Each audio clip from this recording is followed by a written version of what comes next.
আপনি বিভিন্ন সময়ে আমাদের যে রাষ্ট্রীয় পুরস্কার এবং সম্মাননাগুলো দেয়া হয়, এটির বিরুদ্ধে আপনি কথা বলেছেন বা বলার চেষ্টা করেছেন। আসলে ব্যাপারটা আমরা একটু স্পষ্ট হতে চাই আপনার থেকে। বৈষম্যটা কাকে বলে?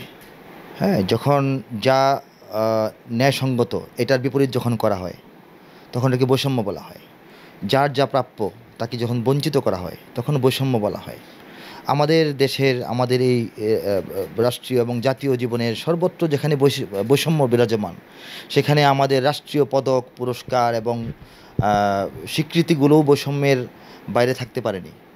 দীর্ঘ সময়ের এটা আমাদের অভিজ্ঞতা। আমি আগেও বলেছি, যখন যে ঘরানার সরকার, যখন যে রাজনৈতিক দৃষ্টিভঙ্গির সরকার, যখন যে রাজনৈতিক দর্শনের সরকার ক্ষমতায় থাকেন, তারা তাদের রাজনৈতিক দর্শনের অনুকূলে যারা কবি, লেখক, সাহিত্যিক, গীতিকার, গায়ক বা বা বিভিন্ন লাইনের যারা নাকি সংস্কৃতিকর্মী, তাদেরকে সম্মানিত করেন, তাদেরকে স্বীকৃতি প্রদান করেন, তাদেরকে পদক এবং সম্মাননা উপাধি প্রদান করেন। আমি সেই বৈষম্যের জায়গাটুকুর প্রতিবাদ করার চেষ্টা মাঝে মাঝে আমার আলোচনায়, বক্তব্যে কোথাও না কোথাও করেছি।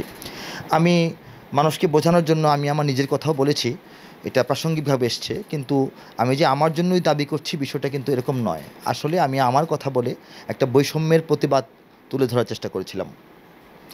আমি যে কথাটা বলতাম যে বাংলাদেশের জন্যে স্বাধীনতার পর থেকে আজ পর্যন্ত এদেশের প্রতিষ্ঠিত রাষ্ট্রের সুবিধাভোগী এবং সরকারের সুনজর যারা পান, যারা ফ্ল্যাট পান, প্লট পান, যারা বিভিন্ন রকমের বিদেশ সফরের সুযোগ পান, হ্যাঁ, তারা চলচ্চিত্রের জন্য লিখছেন।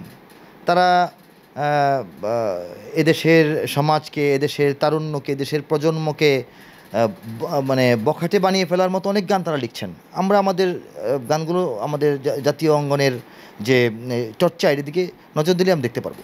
কিন্তু দীর্ঘদিন ধরে বাংলাদেশে জাতিকে উদ্বুদ্ধ করার মতো, দেশকে উদ্বুদ্ধ করার মতো, বাংলাদেশের সেনাবাহিনীকে উদ্বুদ্ধ করার মতো, জাতীয় শক্তিকে সুসংহত করার মতো সঙ্গীতের চর্চা খুব একটা হয় না।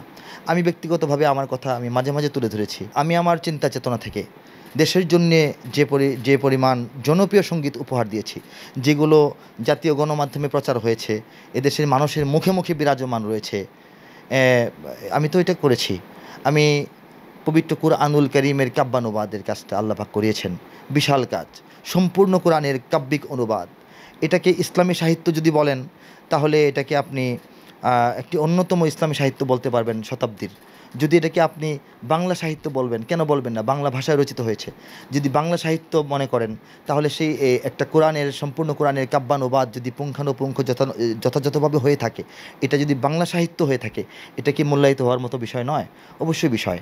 আমি তো অনেক পরে, আমার আগেও অনেক যোগ্য ব্যক্তি এদেশে যোগ্য কাজ করেছেন, কিন্তু দেখা যাচ্ছে যে বিভিন্ন বক্র দৃষ্টিকোণ থেকে তাদেরকে তাদের যে প্রাপ্য অধিকার, তাদের প্রাপ্য সম্মান, তাদের প্রাপ্য যে স্বীকৃতিটুকুও তাদেরকে দেওয়া হয়নি। এই যে বৈষম্য থেকে আমাদের রাষ্ট্রীয় পদক, পদবি, আমাদের জাতীয় পুরস্কার এবং স্বীকৃতিগুলোকে বের করে নিয়ে আসতে হবে এবং যোগ্য মানুষদেরকে এটা যদি প্রদান করা হয়, আমি যদি দেখি যে হ্যাঁ, আমার চেয়েও যোগ্য কেউ এটা পেয়েছেন, তখন কিন্তু আমার কোনো আপত্তি থাকবে না এবং সেটা হবে আমার জন্য গর্বের।